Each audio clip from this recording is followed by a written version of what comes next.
Welcome to Speak Forward English, where we help you master the language with confidence. Hey, Jerry. How are you doing today? Oh, hi, Sophia. I'm doing great. Thanks for asking. How about you? I'm wonderful, thanks. So, I actually wanted to chat with you today about something fun. I thought we could talk about pets and how to describe them in English. You have a dog, right? Yes, I do. I have a golden retriever named Max. He's honestly the best thing that's ever happened to me. Oh, that's so sweet. So, when you're telling someone about Max, what do you usually say first? Well, I usually start with what kind of pet I have. Like, I have a dog, or I own a golden retriever. Then I tell them his name, so I'd say his name is Max, or I call him Max. Perfect. That's exactly how you should start. And what if someone asks you how old Max is? Oh, that's easy. I'd say he's 5 years old, or sometimes I'll say he just turned 5 last month.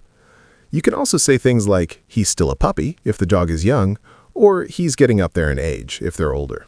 Right, exactly. And what about describing what Max looks like? How would you do that? Let me think. I'd probably say he has golden fur or he's got a beautiful golden coat.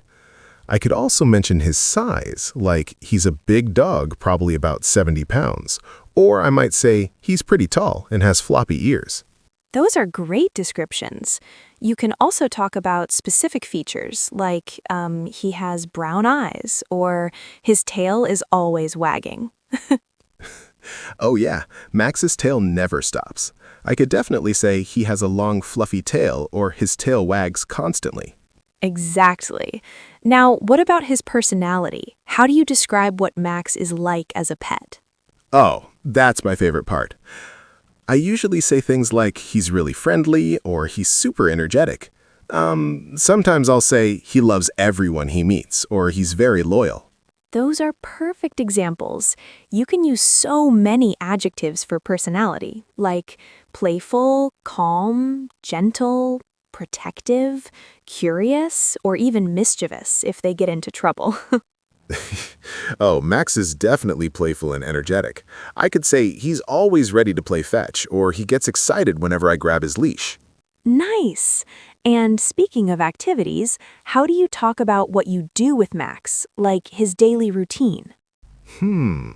Well, I'd say things like, I walk him twice a day, or we go to the park every morning. I also say I feed him at 7 a.m. and 6 p.m., or he loves playing with his toys. Great! You can also use phrases like, I take him for walks, I play with him in the backyard, or we go on hikes together. What about when you talk about taking care of him? Right. I could say I brush his fur every week, or I take him to the vet for checkups. Oh, and I give him a bath once a month because he really needs it. I bet. Grooming is important. You can also say things like, I trim his nails, or I make sure he has fresh water all day. Yeah, exactly. What about when people ask about his habits or quirks, like the funny things he does? Oh, that's a fun topic. You can say things like, he has this habit of, and then describe it. For example, he has this habit of stealing socks, or he always sleeps on his back. That's so true. Max does have weird habits. I could say he loves to greet me at the door every time I come home, or he tilts his head when I talk to him. Aw, you can also use expressions like he tends to or he's known for, like he tends to bark at the mailman or he's known for begging for food at the dinner table. Oh, he definitely begs for food. I always have to say, stop begging, Max. What about if someone asks where I got him from? Good question. You can say, I adopted him from a shelter, or I got him from a breeder. You could also say, I rescued him, if that's the case, or a friend gave him to me as a gift. I actually did adopt Max from a shelter, so I'd say I adopted him when he was 2 years old, or I found him at the local animal shelter. That's wonderful. Adopting is such a great thing to do. Now, what if someone asks about his health or any issues? Well, I'd say he's pretty healthy overall, or he's in great shape. If there were problems, I might say he has allergies, or he's on medication for his joints. Right. And you can talk about vet visits too, like, I took him to the vet last week, or he needs his vaccinations updated. You can also say he's due for a checkup. Yeah, exactly. What about talking about training? Like if someone asks if Max knows tricks or commands. Oh, that's a great topic. You can say things like, he knows basic commands, or he's very well trained. Then you can list the commands, like he can sit, stay, and come when I call him. Max knows quite a few. I'd say he knows how to sit, shake hands, and roll over. Or I'm teaching him to fetch the newspaper. That's impressive. You can also talk about training challenges, like, it took me a while to house train him, or he was difficult to train at first, but now he listens well. True. What about when you're comparing pets? Like if I wanted to talk about different types of pets. Great question.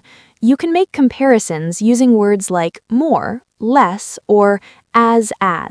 For example, dogs are more active than cats, or cats are less demanding than dogs. You could also say, my dog is as loyal as they come. I like that. So I could say, dogs need more attention than fish, or hamsters are smaller than rabbits. Exactly. And if you want to talk about your preference, you can say things like, I prefer dogs over cats because they're more playful, or I've always been a dog person. Yeah, I'm definitely a dog person. What about when someone asks about the challenges of having a pet? Oh, that's realistic to mention. You can say things like, it's a lot of responsibility, or it can be expensive. You might say, I have to wake up early to walk him, or finding pet-friendly housing can be difficult. True. I'd say the hardest part is leaving him alone when I travel, or vet bills can add up quickly. But then I'd add, it's totally worth it though. Of course. And that brings us to talking about the benefits. You can say things like, he keeps me active, or he's great company. What would you say are the best things about having Max? I'd say he makes me happier, or coming home to him brightens my day. I could also say he's helped me meet new people at the dog park, or having him has taught me responsibility. Those are beautiful points. You can also say things like, pets provide unconditional love, or he's like a member of my family. Oh, absolutely. I always tell people Max is family to me, or I can't imagine life without him. Aw. Now, what about when you're asking someone else about their pet? What questions would you use? I'd probably start with, do you have any pets? And if they say yes, I'd ask, what kind of pet do you have? Or what's your pet's name? Perfect. Then you can follow up with questions like, how long have you had him? Or what's he like? You could also ask, where did you get him? Or does he get along with other animals? Right, and I might ask more specific things like, what's his favorite toy? Or does he have any funny habits? Those are great conversation starters. You can also ask about care, like, how often do you take him to the vet? Or is he easy to take care of? Yeah. Oh, and what about when you're talking about pets you had in the past? How do you phrase that? Good thinking. You'd use past tense. So you'd say, I used to have a cat, or I had a hamster when I was a kid. You can also say, we had a family dog growing up, or I used to take care of my neighbor's rabbits. Right. I could say I had a beagle before Max, or when I was younger, I had a pet turtle. What if you want to talk about pets you want in the future? Then you'd use future tense or conditional phrases like, I want to get a cat someday, or I'm thinking about adopting another dog. You could say, I'd love to have a parrot, or I hope to get a pet rabbit in the future. Nice. So I could say, I'm planning to adopt a second dog next year, or I'd like to have a cat eventually. Exactly. And if you're talking about pets you don't have but wish you did, you can say, I wish I could have a horse, or if I had more space, I'd get a bigger dog. Yeah, I always say if I had a bigger backyard, I'd get Max a friend. What about expressions or idioms related to pets? Are there any common ones? Oh, there are so many. Let me think. There's raining cats and dogs, which means it's raining really hard. Or let the cat out of the bag, which means to reveal a secret. Oh, yeah, and there's the dog days of summer, which means the hottest days of summer, right? Exactly. There's also work like a dog, which means to work really hard, or sick as a dog, which means very sick. And barking up the wrong tree means you're looking in the wrong place or blaming the wrong person. These are fun. So, if I wanted to tell a story about Max, how would I structure it? Great question. You'd use narrative past tenses. Start with the setting, like, last week I took Max to the beach. Then describe what happened. He was so excited, he jumped right into the water. Right. And I could add details like, while he was swimming, he spotted another dog and they started playing together. Then maybe end with, by the end of the day, he was completely exhausted. Perfect.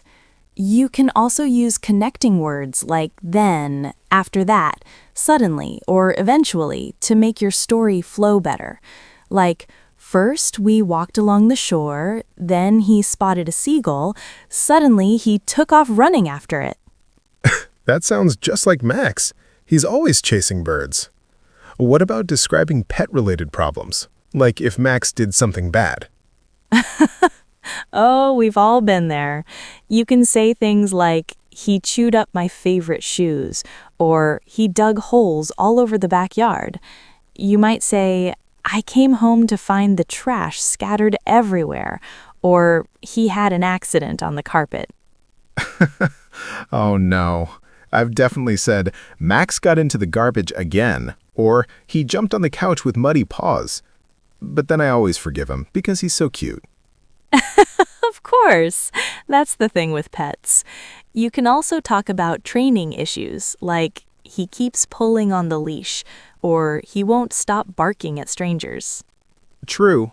What about when you want to give advice about pets? Like if someone's thinking about getting one? Good point.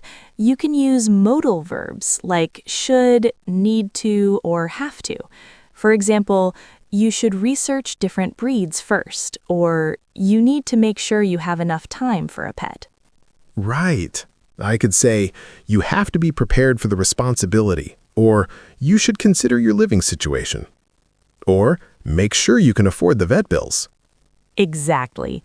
You can also use phrases like it's important to, or don't forget to, like it's important to socialize your puppy early, or don't forget to pet-proof your house. Yeah, pet-proofing is essential. This has been such a helpful conversation, Sophia. I feel like I know so many more ways to talk about Max now. I'm so glad. And really, the best way to get comfortable talking about your pet is just to practice. Tell stories, share photos, and talk about the funny things they do. People love hearing about pets. That's true. Everyone always wants to see pictures of Max. Do you have any pets, Sophia? I do. I have 2 cats, Luna and Oliver. They're completely different personalities. Luna is shy and quiet, while Oliver is super playful and gets into everything. That sounds like a fun combination. Well, thanks for this chat, Sophia. I learned a lot about describing pets in English, and now I want to go home and spend time with Max. You're welcome, Jerry. Give Max a pat on the head for me. And remember, whether you're talking about dogs, cats, birds, or any other pet, just speak from the heart. People can tell when you really love your pet. Absolutely. Thanks again, Sophia. Have a great day. You too, Jerry. Take care.